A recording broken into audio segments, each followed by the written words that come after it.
Fala, gente, tudo bem?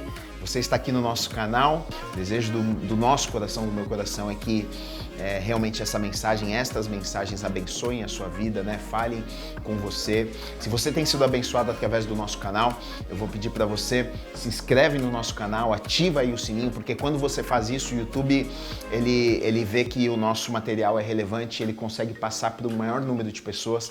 E esse é o nosso desejo, né? Que mais pessoas assistam, mais pessoas sejam abençoadas, tá bom? Que a palavra de hoje fale com você, alcance o seu coração e abençoe sua vida em nome de Jesus.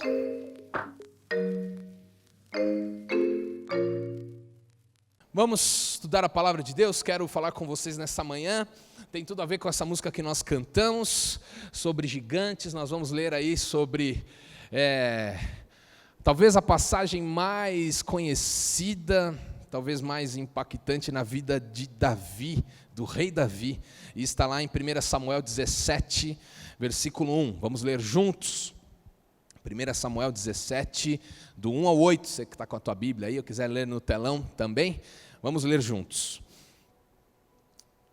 1 Samuel 17. Ajuntaram os filisteus as suas tropas para a guerra e congregaram-se em Socó, que está em Judá, e acamparam-se entre Socó e Azeca, em Éfes-Damim.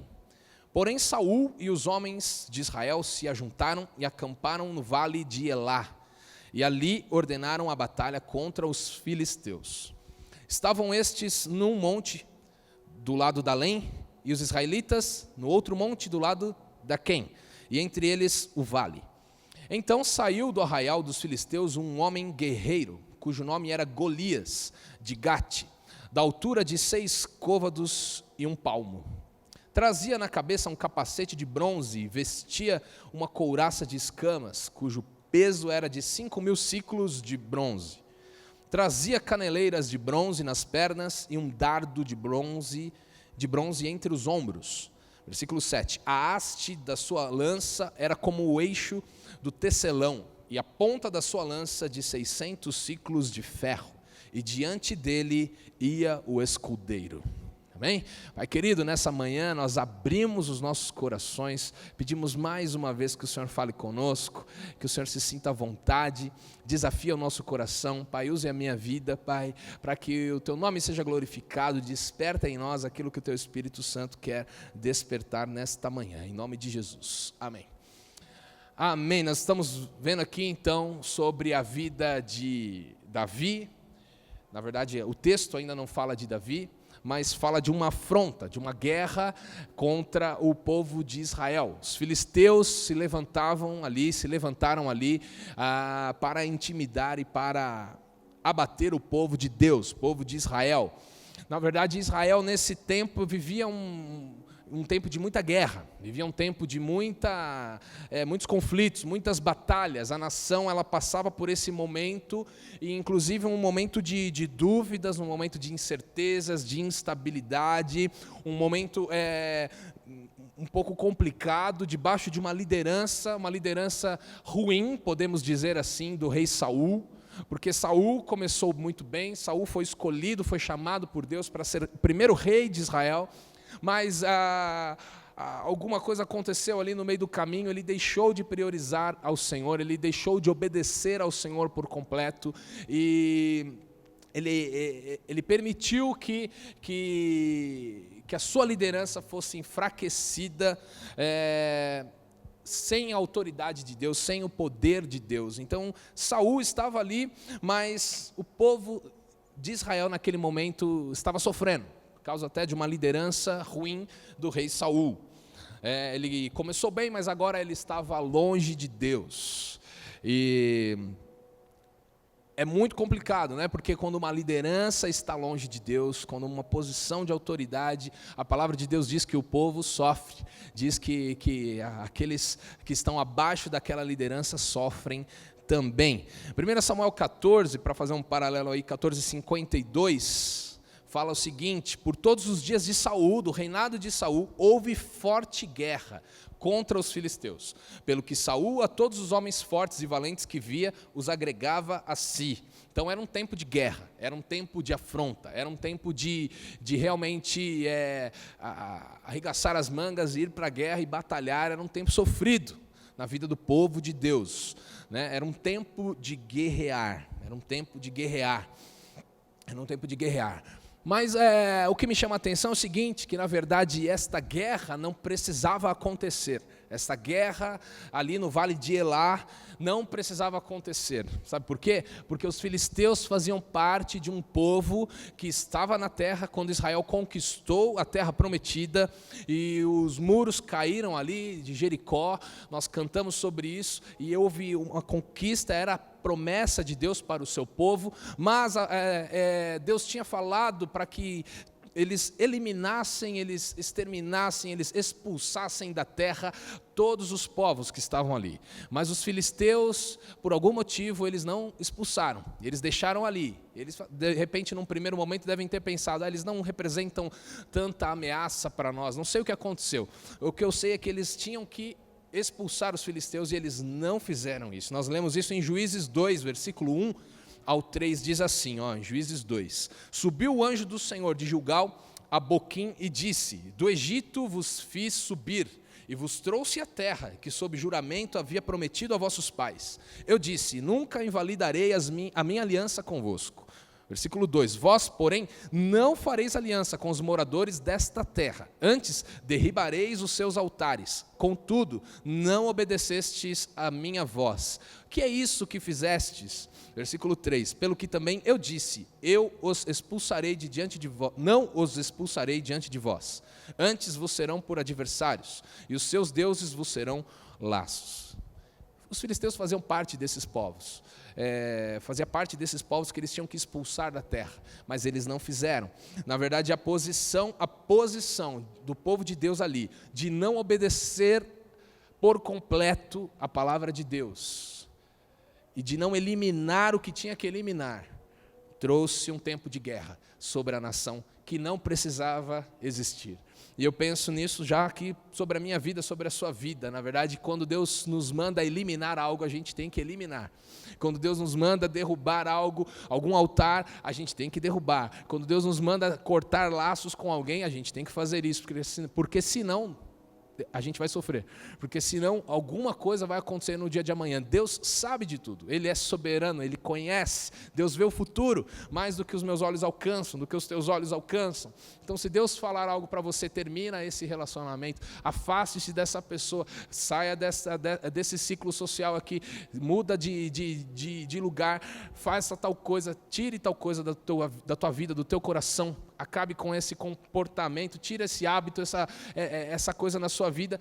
Faça, querido, porque essa guerra Israel poderia ter evitado, mas eles não evitaram. Essa guerra eles poderiam estar tranquilos, pensando em outra coisa, pensando em outros desafios que Deus teria para a vida deles, mas não, eles estavam ali até por uma consequência de uma obediência parcial a Deus. Na verdade, obediência parcial é o mesmo que desobediência para o Senhor. Deus espera que nós o obedeçamos por completo. Não porque Ele é um carrasco,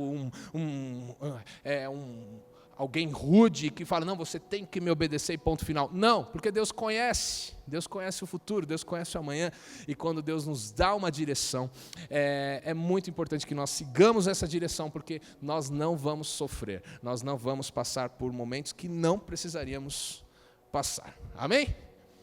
Está comigo nessa manhã? Amém? Então eu queria já começar falando isso para vocês. Existem gigantes nas nossas vidas que não precisam existir. Existem fortalezas nas nossas vidas que não precisavam estar lá. Então que você sonde o seu coração, converse com Deus, pense, talvez você esteja passando nesses dias por dificuldades, por adversidades. Israel estava num tempo de guerra e talvez 2021 tenha começado para mim e para você como um tempo de guerra, um tempo de luta, um tempo de desafios. E glória a Deus pelos desafios, porque eles nos levam à vitória, eles nos aperfeiçoam. ressoam no nosso caráter, no nosso comportamento, não é verdade? As provas de Deus nas nossas vidas, elas servem para mostrar o poder do Senhor em nossas vidas, né? Não vem, nenhuma aflição vem sobre nós que não, a palavra de Deus diz que nós não possamos suportar, que nós não possamos aguentar, mas também existem escolhas que nós fazemos e que nos permitem uma vida mais tranquila, amém? Amém. Bom, a promessa de Deus, mesmo com as guerras, mesmo tendo deixado o povo que não deveria deixar ali, os inimigos, a promessa de Deus era de vitória sobre aquele povo. Deuteronômio 20, versículo do 1 ao 4, Deus disse assim: quando saíres a peleja, promessas de Deus para o povo de Israel, quando saíres a peleja contra os teus inimigos, e vires cavalos e carros, e povo maior em número do que tu, não os temerás, pois o Senhor teu Deus, que te fez sair da terra do Egito, estará contigo. Amém? Quando vos achegardes à peleja, o sacerdote se adiantará e falará ao povo, e dir-lhe-á: ouvi, Israel, ó Israel, hoje vos achegais à peleja contra os vossos inimigos, que não desfaleça o vosso coração, e não tenhais medo, não tremais, nem vos aterrorizeis diante deles, pois o Senhor vosso Deus é quem vai convosco a pelejar por vós contra os vossos inimigos, para vos salvar. Deus tem promessas de vitória sobre a sua vida. Você recebe isso nessa manhã? Deus tem promessas de vitória sobre a tua vida. Talvez você esteja numa dificuldade, talvez você esteja enfrentando um gigante na sua vida, e nós vamos ver que Golias era um gigante para aquele povo de Israel. Mas talvez essa situação seja natural da vida, porque todos nós passamos dificuldades, né? Se você respira aí, bem-vindo ao time daqueles que enfrentam dificuldades na vida.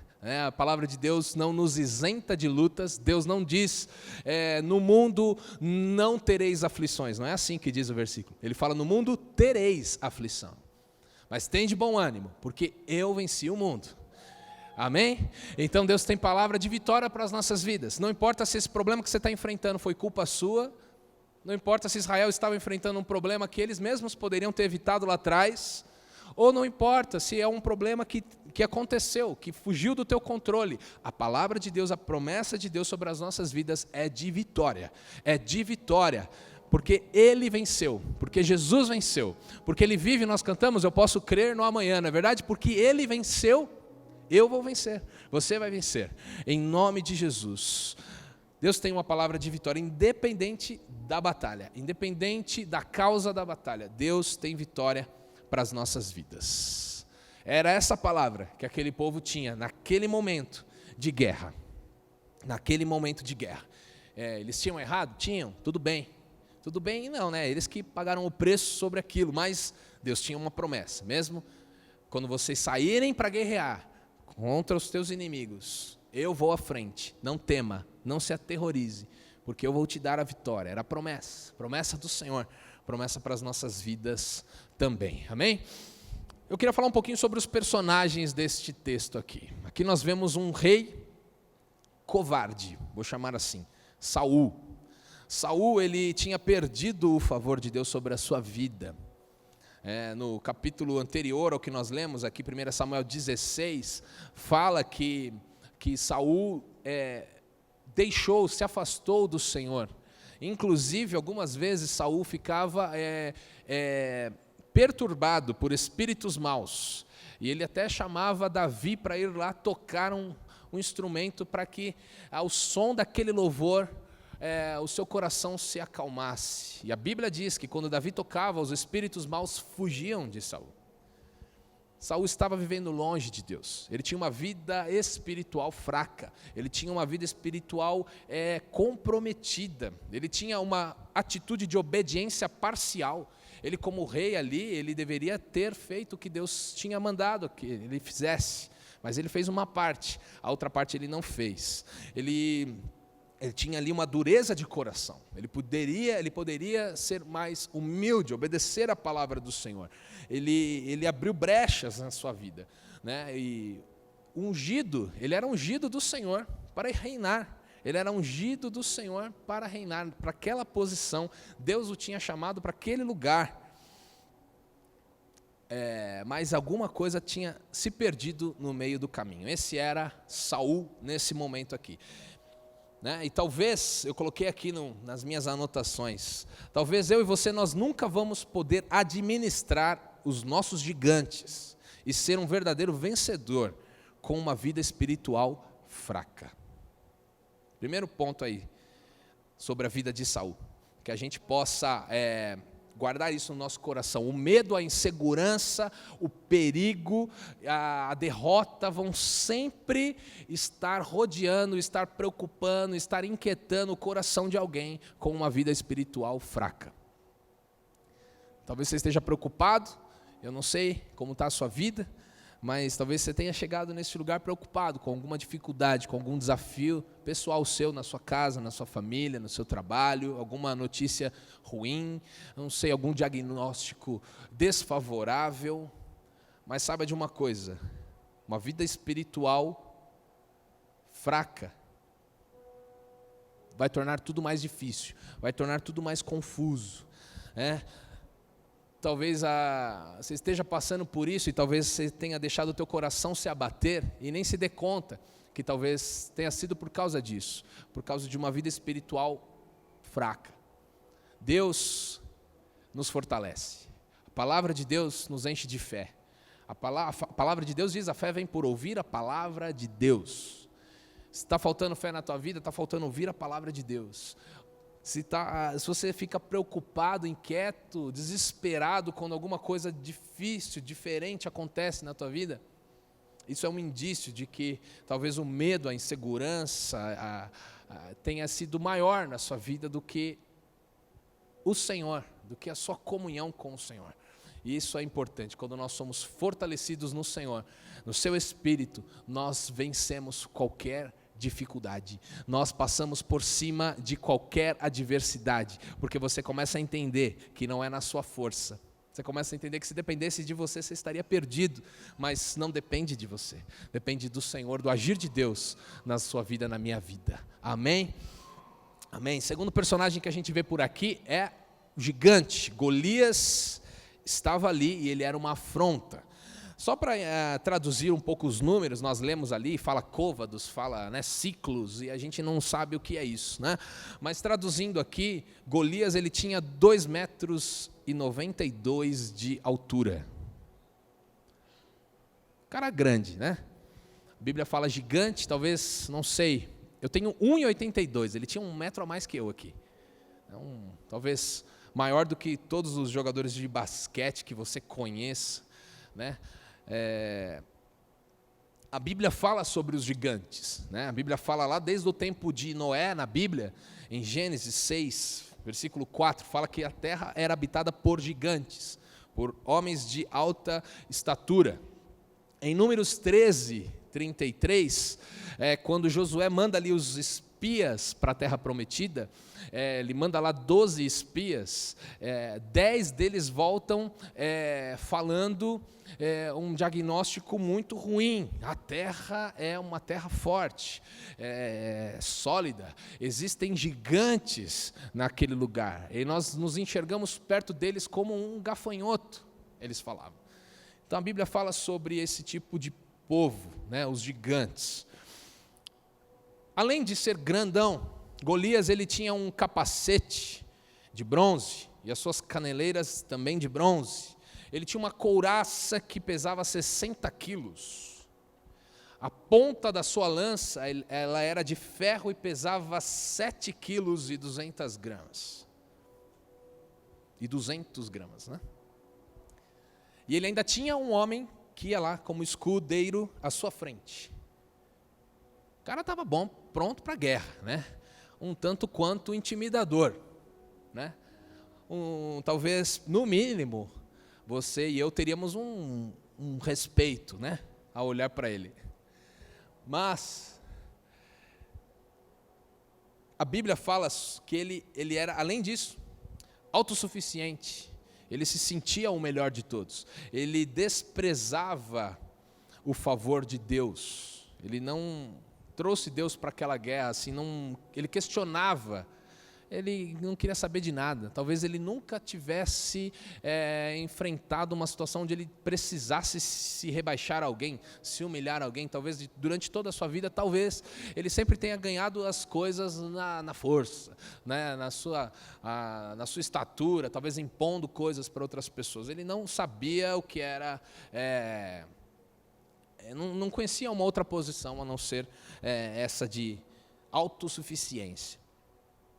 Mas diante de Deus a autossuficiência do homem não significa nada, amém? Amém? Hoje, talvez nas nossas vidas, você olhe para a sua vida, eu olhe para a minha e a gente veja realmente, existem gigantes, né? Os gigantes aqui são os problemas que a gente enfrenta, as dificuldades que a gente precisa encarar.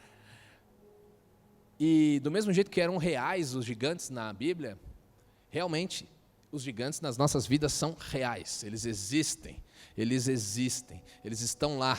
E muitas vezes eles encontram alguma forma de nos intimidar, de nos amedrontar. Muitas vezes a gente olha para desafios que são maiores do que nós. No caso de Golias, literalmente, né? Ele era maior do que o exército. Ele vestia uma armadura imponente. Ele tinha um escudeiro. Sabe, muitas vezes o inimigo vai pintar diante de você um cenário caótico. Golias era um cenário caótico para o povo de Israel. E não se admire, porque isso acontece. Mas temos uma lição boa aqui em Golias. Ele desprezava o favor de Deus. E o desprezo para o favor de Deus é o caminho, né? A autossuficiência é o caminho da derrota. Sabia disso? Porque Golias foi derrotado, nós vamos ver isso aí. Então traga Deus para a sua vida, que você vai ver o contrário acontecer com você, amém? E depois nós vamos ver aqui que existe um terceiro personagem aqui, que é Davi. Davi aparece na história e nós vamos ler. E ele se mostra ali como um jovem corajoso, um garoto corajoso. Davi, ele tinha segurança. Davi, ele tinha certeza da vitória. Davi, ele estava debaixo do favor de Deus.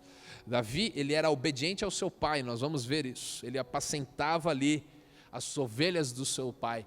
Davi, ele era responsável com essa atividade. Então ele era obediente, ele era responsável, ele era proativo cuidando das ovelhas. Ele fala ali para Saul, quando ele vai para a batalha, ele fala assim: eu já matei leões, eu já matei ursos, quando eles vinham devorar as ovelhas. Eu consigo encarar esse gigante.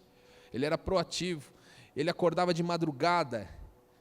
A palavra de Deus diz que de manhã ele acordava, ele louvava ao Senhor. Nos Salmos, Davi fala: de manhã te apresento o meu clamor, de manhã te apresento. Ele era cheio de energia, ele acordava cedo. Características que fazem uma pessoa de destaque. Davi, ele tinha características de alguém cheio do Espírito Santo. O Espírito Santo de Deus nos dá segurança de acordarmos cedo e motivados para um dia à nossa frente. Não é verdade? O Espírito Santo de Deus nos traz a certeza de uma vida de comunhão com o Senhor, onde você enxerga todas as outras coisas como nada, porque você sabe a quem você serve, você sabe a quem cuida da sua vida. Davi, ele olhava para o urso, ele olhava para o leão e ele não tinha medo, porque ele tinha uma vida de comunhão com Deus, o Espírito Santo vivia nele, e ele falava assim: isso aí não significa nada diante de Deus, diante da força que Deus me dá, amém? Dá para aprender muita coisa com Davi, amém? Então vamos ver o desafio aqui, 1 Samuel 17, do 8 ao 11, diz assim, parou Golias, né? Chegou as tropas de Israel e lhes disse: para que saís formando-vos em linha de batalha? Não sou eu filisteu e vós servos de Saul? Escolhei dentre vós um homem que desça contra mim, para se ele puder pelejar comigo e me ferir, seremos vossos servos. Se porém eu o vencer e o ferir, então sereis nossos servos e nos servireis. Versículo 10, disse mais o filisteu: hoje afronto as tropas de Israel. Dai-me um homem, para que ambos pelejemos. Versículo 11, ouvindo Saul e todo o povo de Israel as palavras do filisteu, espantaram-se e temeram muito. Eles ficaram com medo. E novamente aqui, Saul lidera mal. Saul fica com medo. Ele não se dispõe a lutar contra o gigante. E ele nem motiva os seus homens. Eles estavam ali numa situação de medo. Ele esperava que alguém se voluntariasse, mas não aconteceu naquele primeiro momento. O exército todo, homens de guerra, treinados, já tinham guerreado antes, mas estavam ali com medo, intimidados. Golias chega ali com aquela proposta: me dá um homem, vai 1 contra 1 aí e nós vamos ver quem leva a melhor. E aquilo intimidou o povo de Israel. Eu anotei aqui uma frase de Dwight Eisenhower. Ele definiu liderança, falando um pouquinho de Saul, como? Ele falou: liderança é a arte de conseguir que alguém faça alguma coisa que você quer que seja feito, mas faça porque ele quer fazê-la. Isso é liderança. Eu aprendo aqui que sem uma boa liderança, eu nunca vou conseguir vencer os meus gigantes. Sem uma boa liderança, você nunca vai conseguir vencer os seus gigantes. Talvez você esteja numa posição de liderança, onde outras pessoas dependem da tua posição, dependem do teu conduzir, da tua liderança. Talvez a sua família dependa da sua liderança, você que é casado, você que é pai, que é mãe. Talvez na sua empresa, a sua equipe dependa da sua liderança. Talvez na igreja, o ministério que você cuida dependa da sua liderança. Talvez pessoas estão ali e você precisa liderar os seus caminhos, as suas escolhas, pessoalmente. Que tipo de liderança você vai ter? Não seja como Saul, fraco espiritualmente, ausente em momentos de guerra, mas desenvolva uma vida com Deus, como Davi tinha, cheia do Espírito Santo, para que a sua liderança seja eficaz e importante, relevante, num momento de desafiar e de encarar um gigante. Amém? Amém? 1 Samuel 17, 16, versículo 16, diz assim, chegava-se, pois, o filisteu pela manhã e à tarde, e apresentou-se por 40 dias. Foram 40 dias de afronta de Golias contra o povo de Israel. Isso me faz pensar que é uma boa verdade que muitas vezes acontece com a gente. Dias, semanas de afronta, de insultos. Golias ele vai todo dia ali, bater ali, de manhã e à tarde, todo dia, de manhã e à tarde, 40 dias seguidos. Muitas vezes, situações se levantam contra as nossas vidas, e o diabo vai com pensamentos sobre você, contra você, e às vezes vai de manhã, vai à tarde, e vai um dia, e vai no outro dia seguinte, e vai no outro dia também. Você já passou por isso? Eu já passei por isso. E isso acontece. As lutas da vida, as batalhas que nós enfrentamos são assim. Os medos, as incertezas, os pensamentos. Você ora, você se acalma, você entrega ao Senhor. Aí à tarde vem de novo aquele pensamento querendo te desanimar, querendo te preocupar. Quantas vezes a gente passa por isso? 40 na Bíblia é um número representativo, né? Na Bíblia, 40 fala muito sobre provação, fala sobre julgamento. O povo de Deus passou 40 anos no deserto, porque eles não creram, porque eles não, porque eles murmuraram, porque eles sofreram ali. Foi um tempo de sofrimento. Jesus foi levado ao deserto, para ser tentado pelo diabo, e ele ficou ali 40 dias em jejum. Foram 40 dias sacrificiais na vida de Jesus, de consagração e de enfrentamento de tentações e de provações do inimigo. O dilúvio, a gente vê lá em Gênesis, que durou 40 dias, 40 noites, de água, de inundação, de um turbilhão acontecendo. E isso tranquiliza um pouco a minha vida, de que se as coisas não se resolveram de hoje para amanhã, ou em 2 dias, ou em 3 dias. Fique tranquilo, isso acontece. Aconteceu com um monte de gente. O inimigo muitas vezes ele é insistente, ele vai de manhã, ele vai à tarde, ele te apresenta uma proposta, ele tenta a sua vida, ele coloca ali, e aquilo muitas vezes é uma fortaleza, é um gigante que tenta te intimidar, que tenta te derrotar. Mas saiba de uma coisa, cada dia que passa é um dia a menos.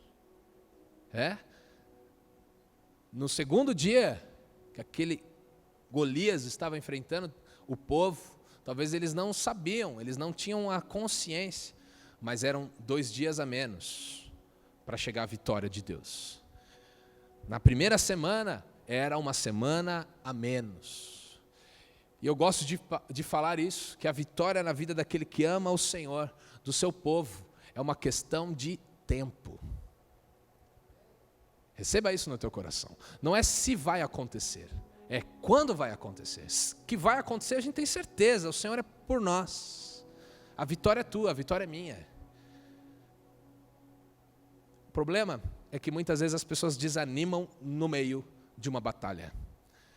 Elas se deixam atormentar pelas afrontas dos seus gigantes. Mas fique firme, querido. Fique firme. 40 dias pode parecer muito, mas termina. Mas chega lá no seu último dia. Talvez você esteja achando que está demorando muito. Fique tranquilo. Vai acabar. Vai acabar essa luta que você está passando. Amém? Não sei se eu estou falando para alguém aqui nesse dia, mas tem alguém que precisa ouvir. Glória a Deus. Jessé é o pai de Davi, e ele sabe que os irmãos de Davi estão na guerra. E ele manda Davi lá. Ele prepara uma comida para os filhos, ele prepara ali uns queijos para entregar ao chefe do exército, e ele fala para Davi, vai lá ver como estão os seus irmãos.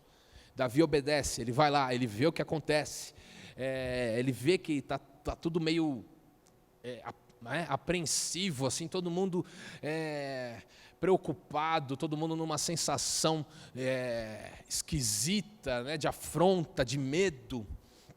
E aí ele está lá no meio, e ele vê esta cena, 1 Samuel 17, 21, 25. Os israelitas, os filisteus se puseram em ordem, fileira contra fileira. Davi, deixando o que trouxera aos cuidados do guarda da bagagem, correu à batalha. E chegando, perguntou aos seus irmãos se estavam bem.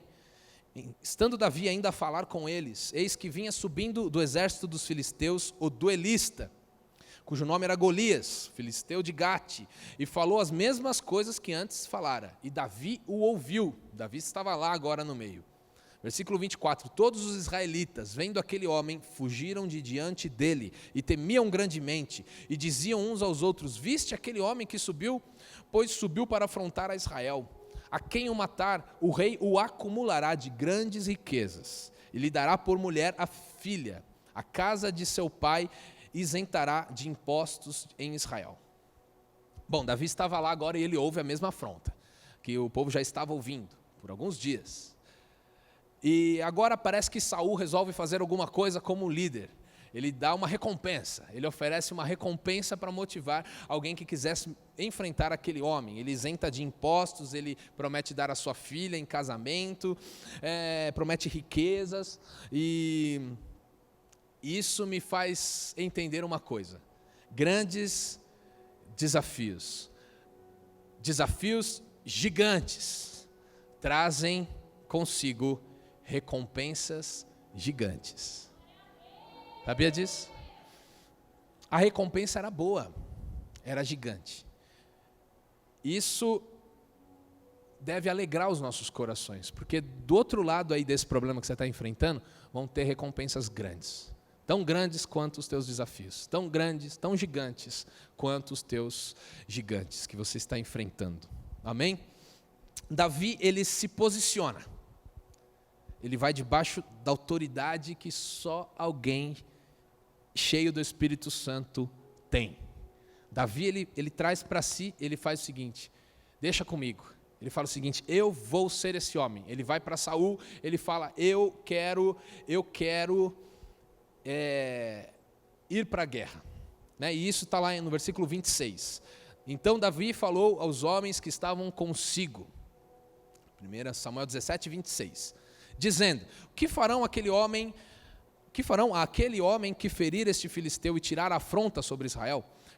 Aí ele faz uma segunda pergunta: quem é, pois, este incircunciso filisteu para afrontar os exércitos do Deus vivo? Davi fica indignado. Davi, ele pergunta, faz o seguinte: quem esse cara pensa que ele é, com seus 3 metros de altura, para afrontar o Deus do universo, o Senhor Todo-Poderoso, o Deus de Israel? Esse cara está maluco. Quem ele pensa que é? E essas palavras foram as primeiras palavras de Davi na Bíblia. Se você ver, Davi não fala nada na Bíblia antes disso. E essas palavras falam muito sobre o coração de Davi.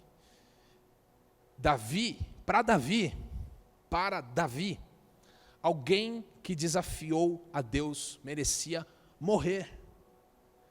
Davi tinha a vida tão entregue ao Senhor, Davi amava tanto ao Senhor, que na cabeça dele era inadmissível alguém tentar desafiar, alguém tentar... O que eu falei aqui? Desafiar, alguém tentar afrontar, boa, obrigado, afrontar ao Deus de Israel. Quem esse cara pensa que ele é? Davi tinha um coração voltado para Deus. Ele não viu mais nada. Quando ele ouviu aquela conversa, aquela afronta, ele não enxergou tamanho de gigante, ele não enxergou tamanho de armadura do gigante, ele não ouviu o que o gigante estava falando, ele não deu bola para mais nada. Ele só viu ali alguém que precisava morrer, porque estava afrontando o Deus dele, porque estava tentando intimidar o povo de Deus, o povo escolhido pelo Senhor. Eu me perguntei isso, quero compartilhar com vocês essa pergunta: até onde iria a minha fé por Deus, o meu amor por Deus, a sua fé no Senhor, o seu amor por Deus, até onde iria?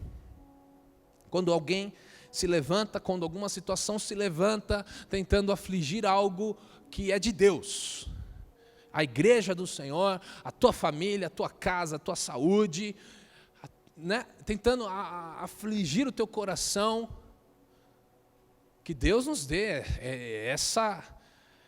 esse inconformismo de Davi, que nós possamos nos levantar dentro de nós, enfiar o dedo na cara do gigante e falar para ele assim: quem você pensa que é? Ô doença, ô enfermidade, quem você pensa que é? Quem você pensa que é para afrontar a Deus? Quem você pensa que é? O pecado, ou tentação aí, quem você pensa que é para derrubar o ungido de Deus? Eu sou ungido de Deus. Deus me comprou por um alto preço, o seu sangue. Eu sou de Jesus. Quem você pensa que é para afrontar? Quem você pensa que é para acabar com o meu filho, Satanás, seu infeliz? Quem você pensa que é? A minha família é do Senhor. Eu e a minha casa serviremos ao Senhor. A palavra de Deus diz que sobre a vida do justo, a sua casa, a sua descendência será poderosa na terra. Escuta aqui, seu gigante, quem você pensa que é? Muitas vezes o povo de Deus é quietinho. Muitas vezes o povo de Deus é mirradinho ali. Fazer o quê, né? Todo mundo passa por essas coisas. Não, querido. Tem hora que você precisa se levantar para a guerra. Está me ouvindo? Tem hora que você tem que se levantar para a guerra. Tem hora que você tem que tomar uma posição. Davi enfrentou o gigante.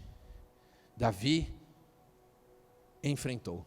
E Davi pensou 3 coisas aqui. Ele pensou primeiro, quem é Golias? Segunda coisa que ele pensou, quem nós somos? Espera aí. Golias é um 0 à esquerda. Diante de Deus, do Deus Todo-Poderoso, significa nada. Nada. Nós somos o povo de Deus. Ele pensa, quem nós somos? Espera aí, o que esse monte de exército está fazendo aí? Esse monte de banana aí. Eles não entenderam quem nós somos. Nós somos o povo escolhido de Deus. E aí ele pensa, por último, a quem servimos? Quem é que assina por nós? Quem é que valida as nossas vidas? Quem é que sustenta a nossa vida, a nossa casa? Peraí, alguma coisa está errado.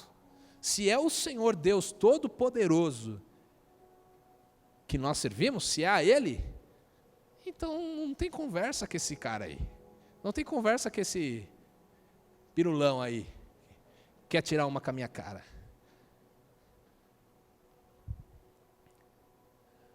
Vamos ler esse texto, versículo 32. Davi disse a Saul: não desfaleça o coração de ninguém por causa desse cara. O teu servo aqui irá e pelejará contra o filisteu. Porém Saul disse a Davi: contra o filisteu não poderás ir para pelejar com ele, pois tu és ainda moço e ele guerreiro desde a mocidade. Respondeu Davi a Saul: o teu servo apacentava as ovelhas do seu pai, quando veio um leão ou um urso e tomou um cordeiro do rebanho. E eu saí após ele, e o feri, e livrei o cordeiro da sua boca. Levantando-se ele contra mim, agarrei-o pela barba, e o feri, e o matei.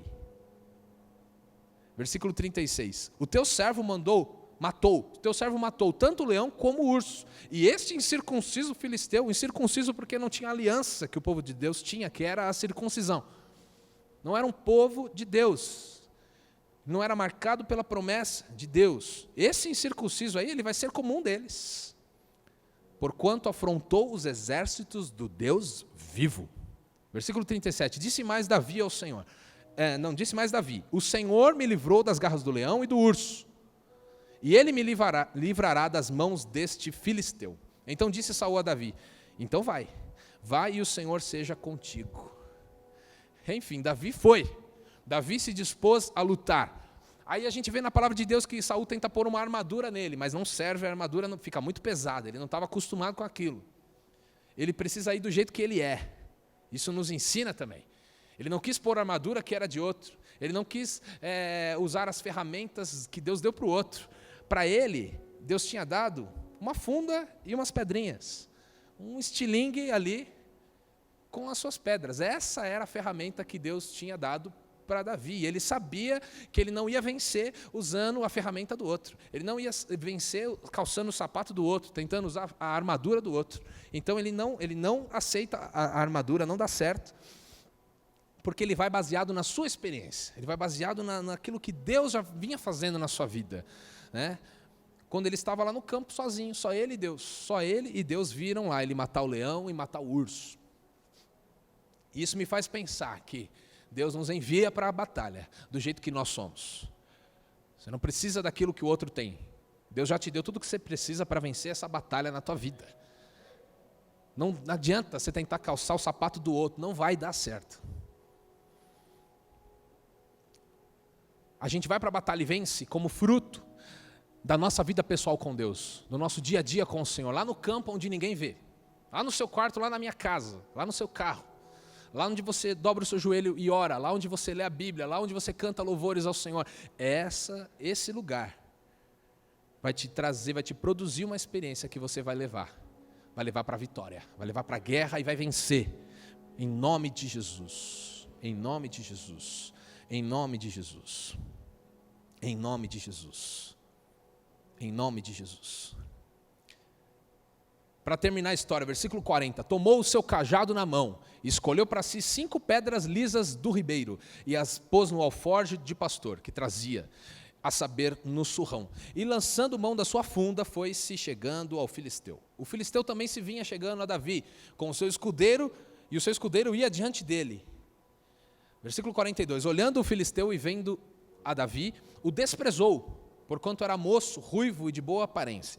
Disse o filisteu a Davi: sou eu algum cão, para vires a mim com paus? E pelos seus deuses amaldiçoou o filisteu a Davi. Disse mais o filisteu a Davi: vem a mim, e darei a tua carne às aves dos céus e às bestas feras do campo. Versículo 45, Davi, porém, disse ao filisteu: olha aqui, tu vens contra mim com espada e com lança, e com escudo. E ainda é um medroso que trouxe o escudeiro na frente. Não é verdade? Agora, eu, porém, vou contra ti, em nome do Senhor dos exércitos, o Deus dos exércitos de Israel, a quem tens afrontado. E hoje mesmo o Senhor te entregará nas minhas mãos. Ferir-te-ei e tirar-te-ei a cabeça, e aos cadáveres do arraial dos filisteus darei, hoje mesmo, as aves dos céus e as bestas feras da terra, e toda a terra saberá que há Deus em Israel. Amém? Aplauda ao Senhor.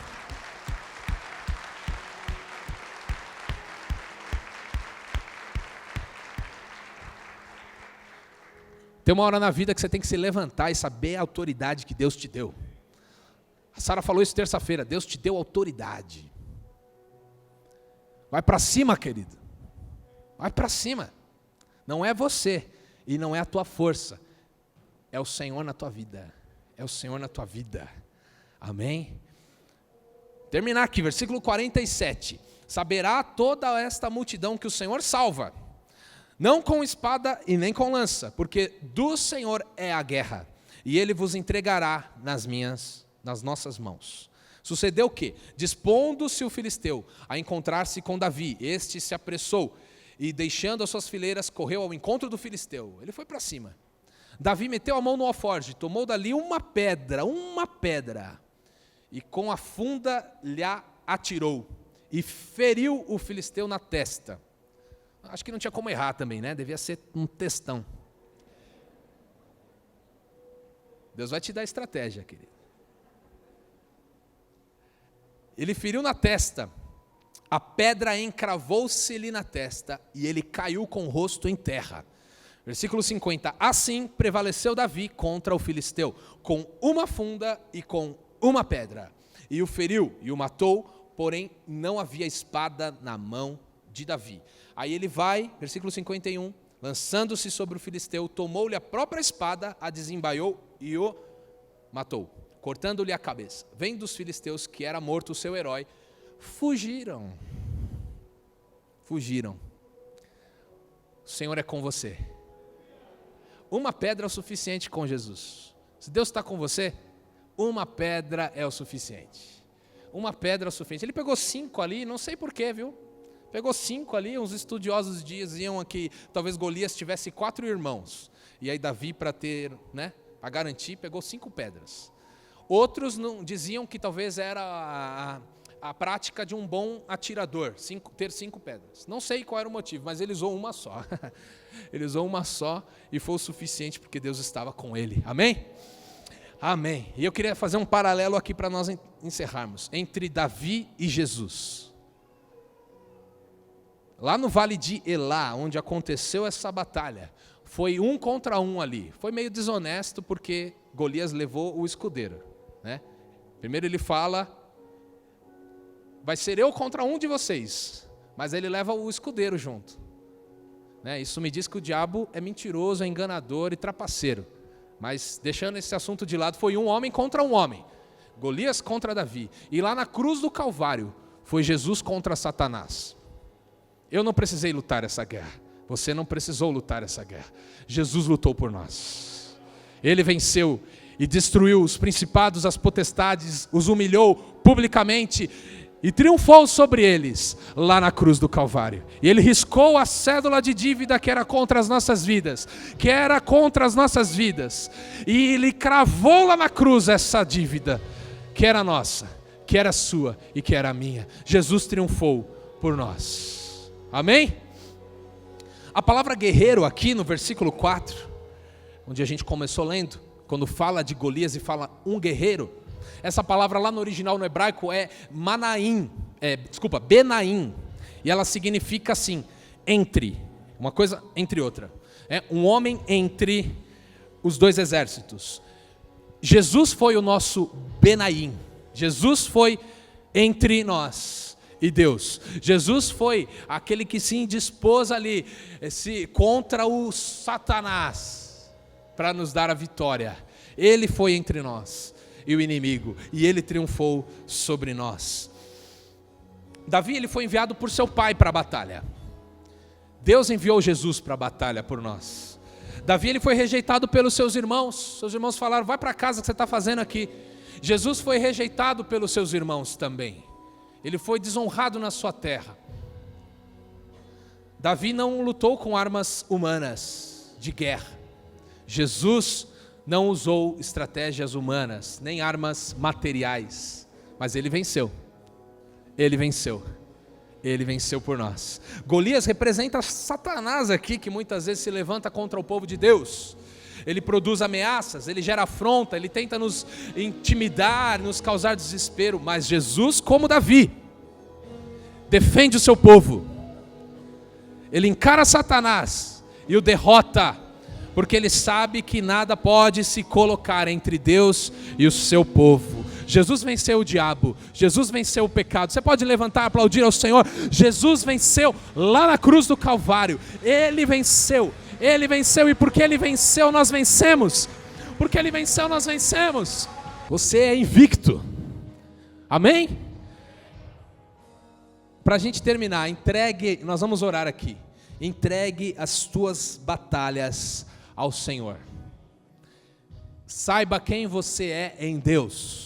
Você é povo de Deus, você é intocável, você é ungido do Senhor, você é invicto porque o vencedor dos vencedores já venceu por você. Fique firme em Deus e Ele te dará a vitória. Golias olhou para o tamanho de Davi e o desprezou, o texto diz isso, nós lemos. Mas Davi olhou para o tamanho de Deus e não se intimidou com as palavras de Golias. Qual é o tamanho do seu Deus? Diante dos seus problemas, diante das suas batalhas, diante das suas derrotas. Qual é o tamanho do seu Deus? Nosso Deus é o Senhor Todo-Poderoso. Gigante nenhum é o bastante para Ele. Diante do nosso Deus, todo gigante tem que cair e levar um tombo, e ser derrotado, e ser morto, e ser eliminado das nossas vidas. Isaías 64:4, meu pai falou esse versículo para mim no meu aniversário. Porque desde a antiguidade não se ouviu, nem com ouvidos se percebeu, nem com os olhos se viu, um Deus além de ti, que trabalha para aqueles que nele esperam.